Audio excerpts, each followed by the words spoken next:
Hey, what's up? Jigxor here. As you're likely aware, you can easily access your Wi-Fi password through the Settings app. Now, iOS 18 introduces a new method for viewing network credentials, along with an additional feature that you can utilize. In this video, I will show you a new approach to view Wi-Fi passwords on your iPhone and the additional feature available in iOS 18. Let's go. All password entries on your iPhone, including social media accounts, Wi-Fi networks, and more, are now conveniently consolidated within a single app.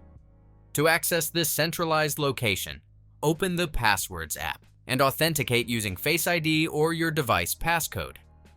Navigate to the Wi-Fi category to view a comprehensive list of the Wi-Fi networks you've connected to.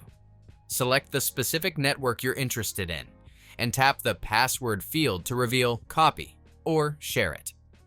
In particular, the app introduces a new feature that lets you easily share Wi-Fi network passwords by generating a QR code.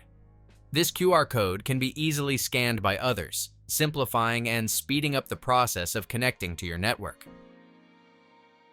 That's it. If I could help you, feel free to give this video a thumbs up and don't forget to subscribe. Leave a comment down below if you have any questions. See you next time. Bye.